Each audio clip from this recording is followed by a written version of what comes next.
jelasin lagi tentang pelajaran-pelajaran yang tentunya bermanfaat dan juga teraktual.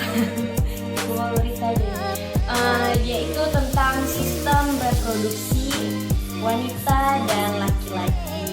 Jadi kalian pasti udah tahu tuh apa aja sistem reproduksi yang perempuan apa, yang laki-laki apa. Tapi pasti sedikit di antara kalian yang tahu apa sih bagian-bagian yang terdapat di dalam sistem reproduksi perempuan atau laki-laki.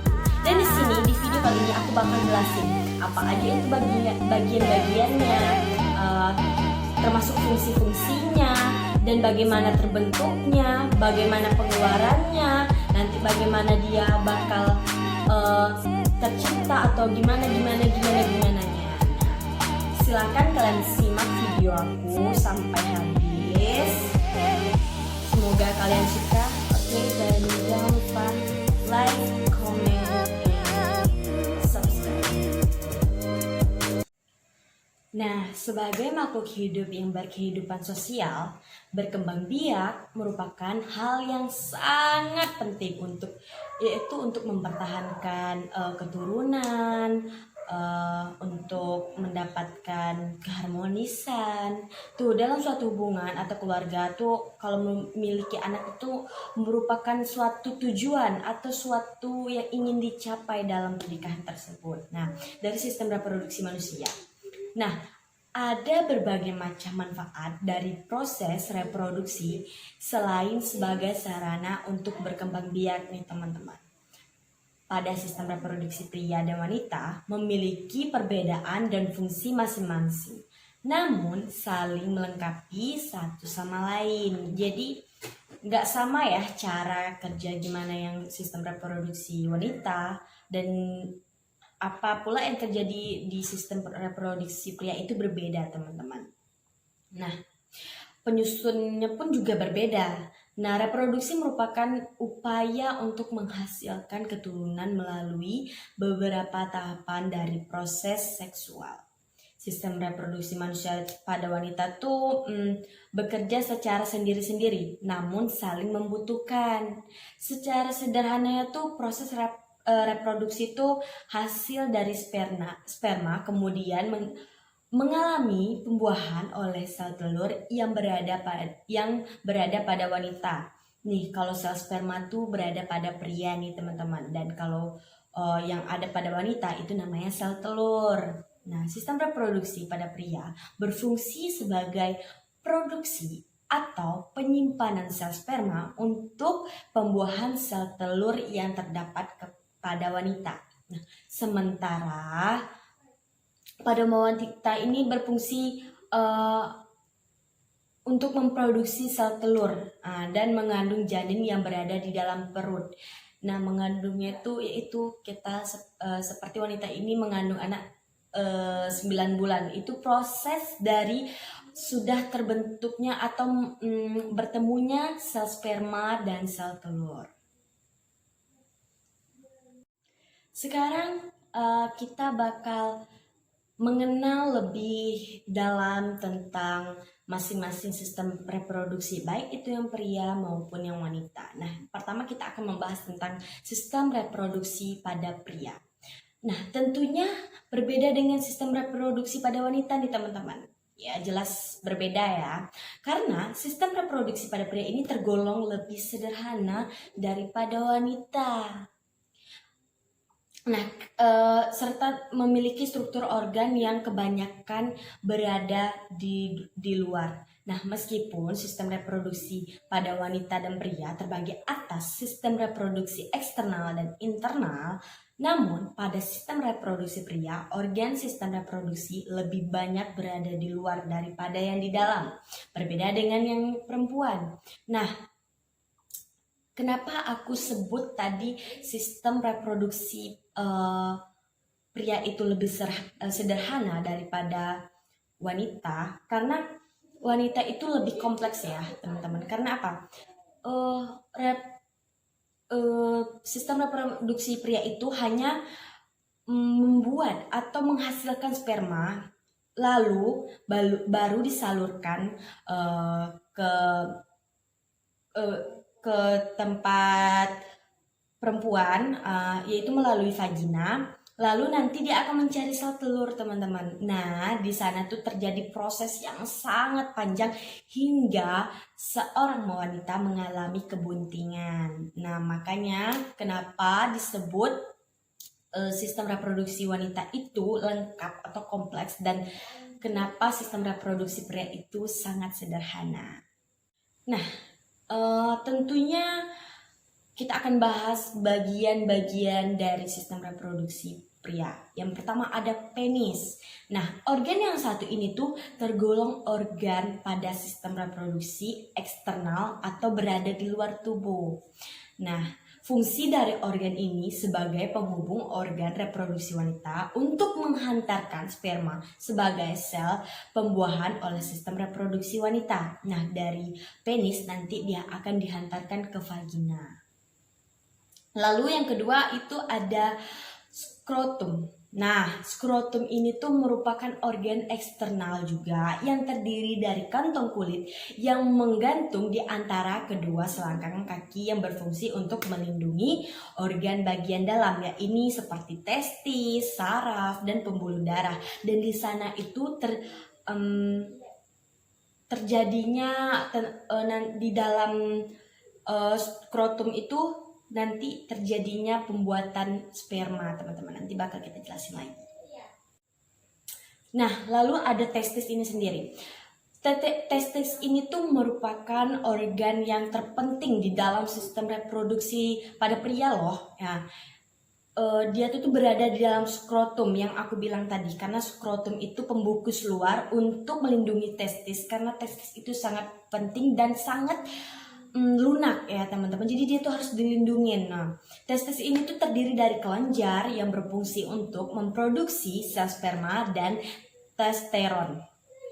Nah, secara kasat mata tuh testis tuh berbentuk bulat yang memiliki jumlah 2 yang berada di dalam tubuh atau internal nih teman-teman.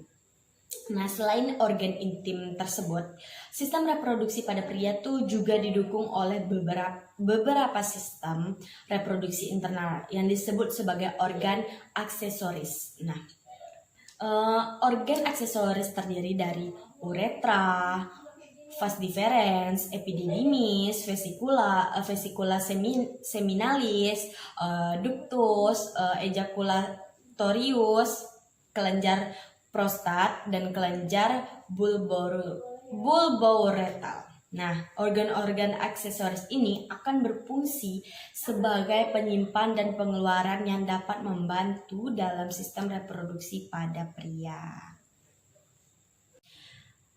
Dan itu tadi bagian-bagian dari sistem reproduksi pria nih. Dan sekarang kita akan menjelaskan apa aja bagian-bagian yang terdapat dalam sistem reproduksi pada wanita nih. Ini tuh lebih kompleks yang seperti aku bilang tadi dan aku jelaskan tadi teman-teman. Lebih banyak daripada sistem reproduksi pada pria. Nah, sel sperma yang berasal dari reproduksi dari pria akan dibuahi oleh sistem reproduksi berada pada wanita hingga menghasilkan janin yang dikandungannya seperti tadi. Nah, apa-apa aja sih yang digunakan dalam sistem reproduksi pada wanita tuh gitu. Yang pertama tuh ada tuba fallopi.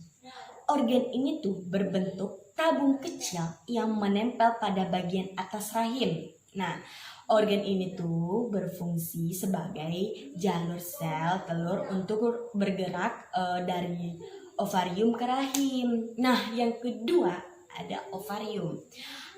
Kelenjar yang berbentuk oval yang berada di kedua sisi rahim kita nih, itu tuh berfungsi menghasilkan sel telur dan hormon estrogen serta progesteron.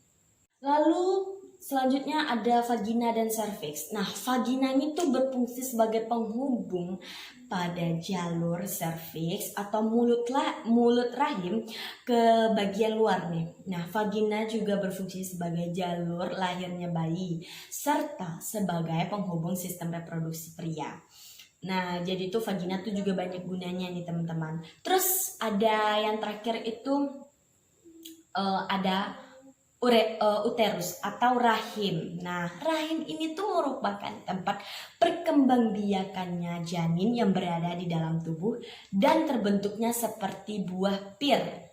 Nah, habis udah bertemu nih sel sperma dan sel telur tadi yang lalu dibuahi nih, terus terbentuk nanti itu tuh akan berkembangnya tuh di janinnya tuh akan tinggal selama 9 bulan di rahim. Pastinya ada kelainan ya pada sistem reproduksi.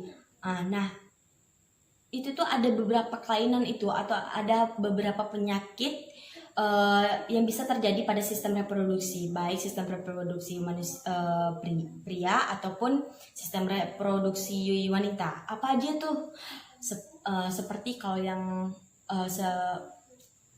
untuk wanita tuh seperti kanker leher rahim. Nah, pasti kalian pernah dengar tuh kanker leher rahim. Nah, kanker leher rahim ini tuh merupakan kanker yang menyerang bagian leher rahim perempuan melalui beberapa tahap, yaitu prakanker atau dispasia, dispasia ringan, lalu dispasia berat hingga kanker yang belum menyebar menjadi kanker yang penyebar.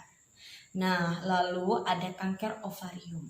Kanker ini tuh menyerang indung telur bagian kiri ataupun kanan, atau bisa juga menyerang keduanya. Nah, kanker indung ini tuh biasanya menyerang wanita yang sudah mengalami menopause, atau menopause itu tuh seorang wanita yang sudah tidak mengalami menstruasi seperti wanita-wanita biasanya itu tuh mengalami menopause namanya ya.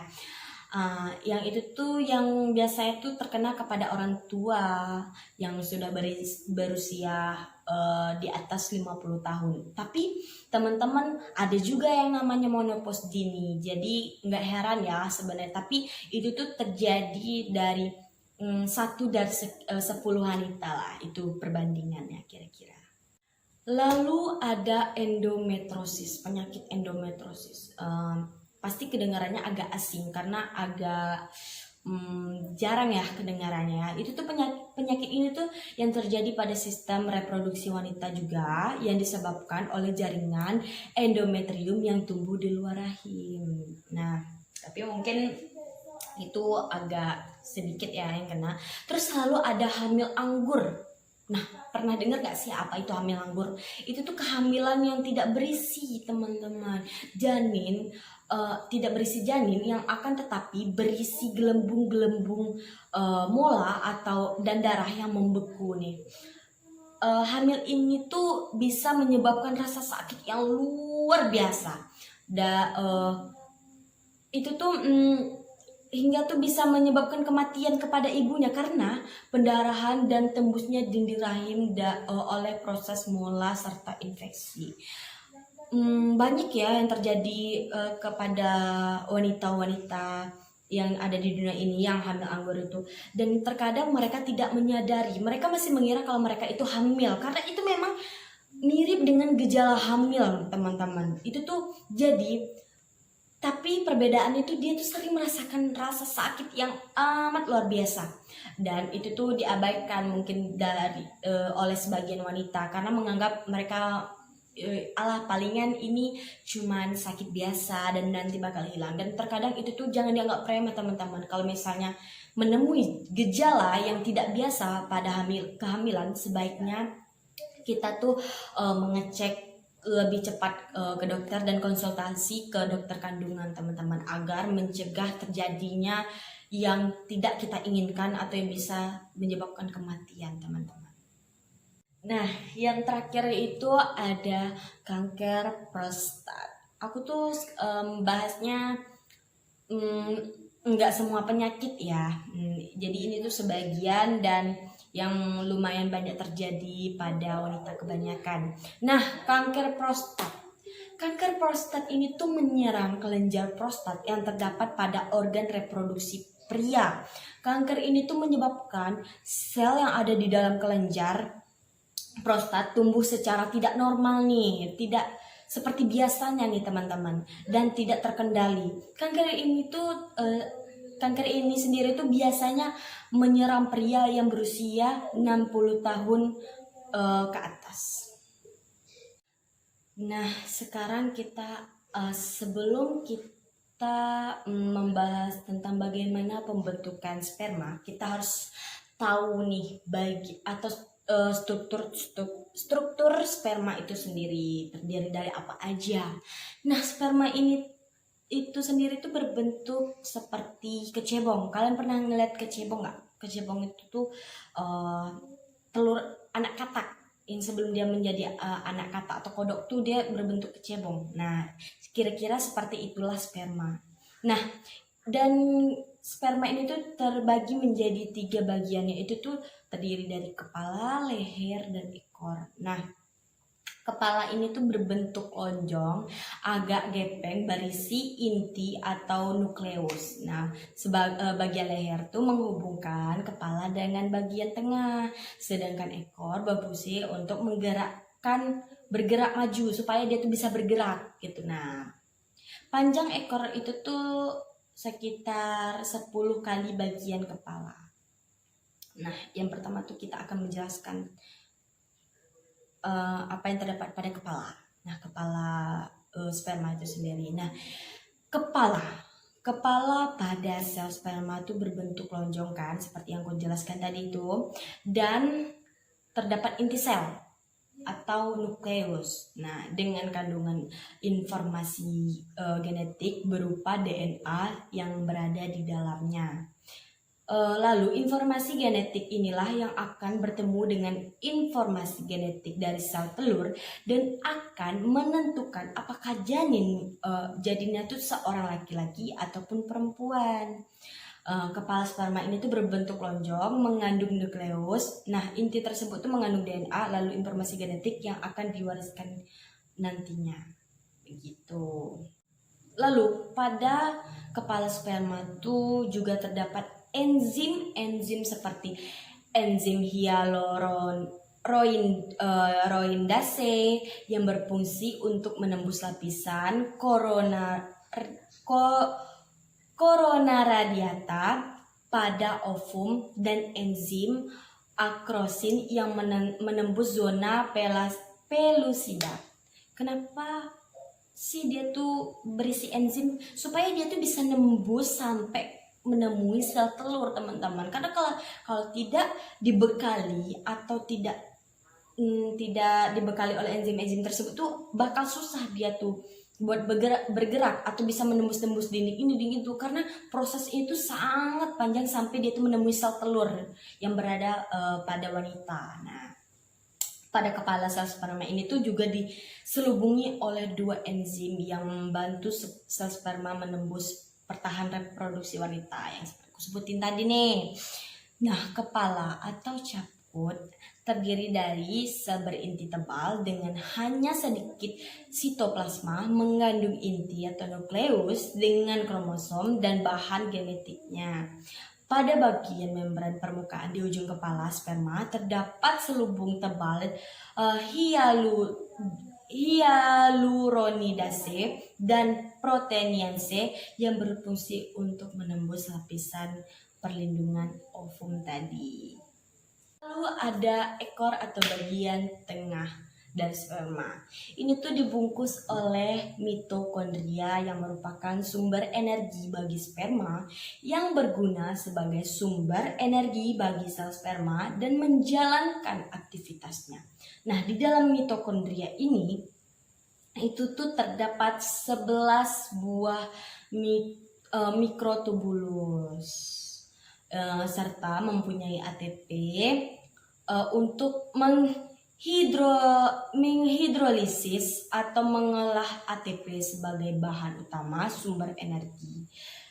Nah, lalu ada ekor.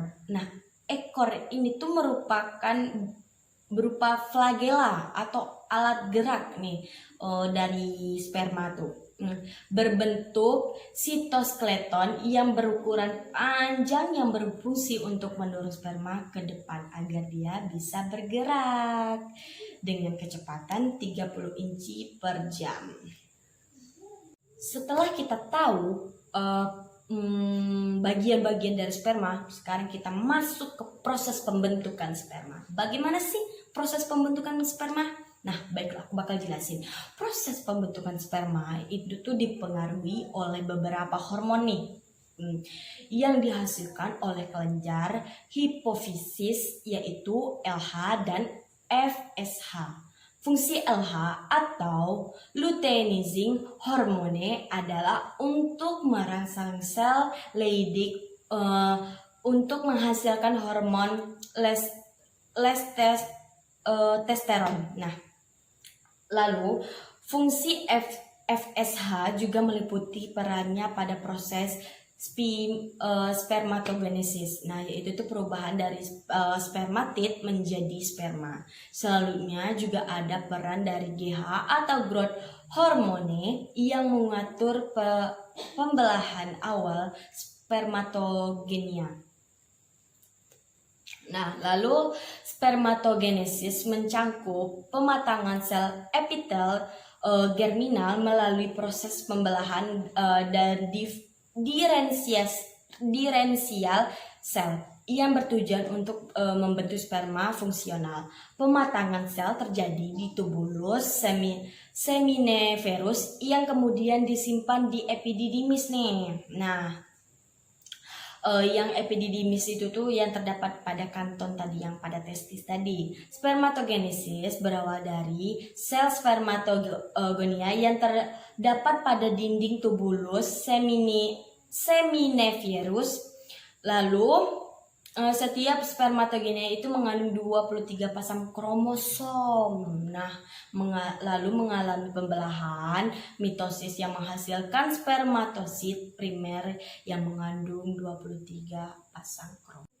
Dan terbentuklah spermatosit primer. Nah, lalu ini tuh kemudian belum berhenti nih, mengalami pembelahan meiosis lagi. Pertama menghasilkan 2 spermatosit sekunder yang haploid. Nah, pada tubulus seminiferus itu tuh terdapat dinding yang terlapis oleh sel geminal primitif yang mengalami kekhususan atau khusus gitu ah.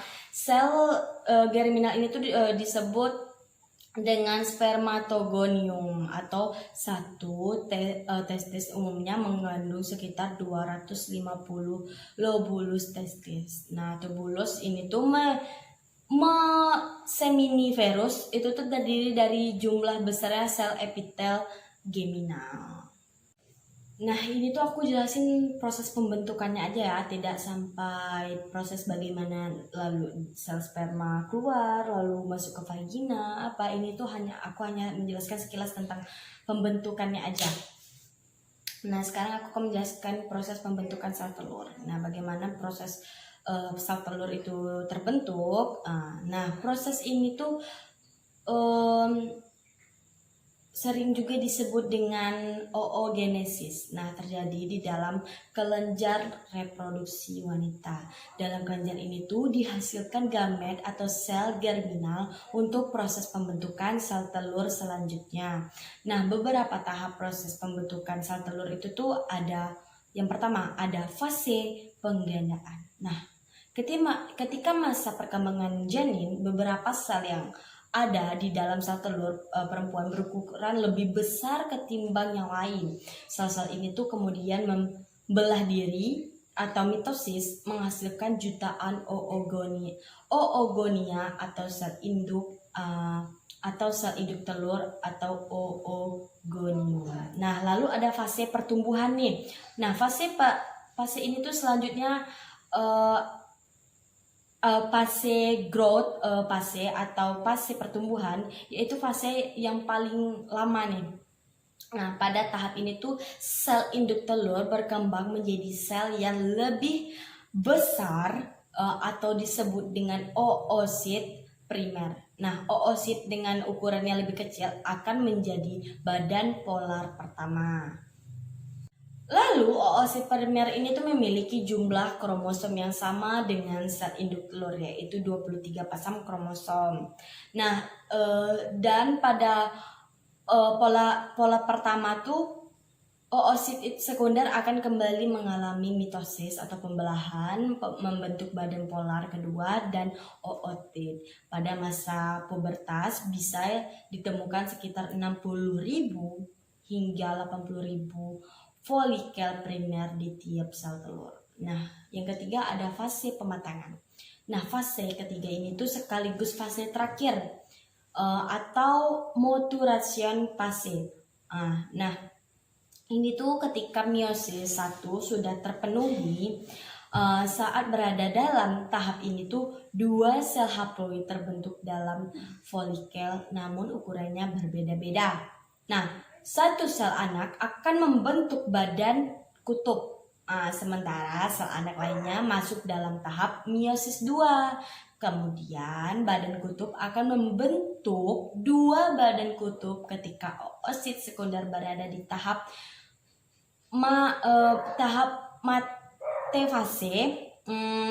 metafase meiosis kedua. Nah, dengan demikian bisa dipahami bahwa proses pembentukan sel telur dimulai lewat meiosis atau pembelahan yang menghasilkan 4 gamet dan mitosis pembelahan yang menghasilkan 2 sel anak identik. Nah, apabila setelah proses degenerasi ootit tidak ada proses pembuahan, maka siklus pembentukan sel telur akan diulang kembali sejak awal. Tandanya lapisan rahim akan dilepaskan dan perempuan akan mengalami menstruasi karena dia tidak mengalami atau tidak dibuahi oleh sel telur. Makanya wanita itu mengalami menstruasi. Itulah teman-teman, sekira itunya dulu penjelasan dari aku. Lebih kurangnya aku mohon maaf. Jadi itulah yang bisa aku jelasin tentang sistem reproduksi pada wanita dan pria. Nah, mudah-mudahan kalian bisa ngerti. Oke, aku tutup dulu video kali ini. See you in the next video. Assalamualaikum warahmatullahi wabarakatuh.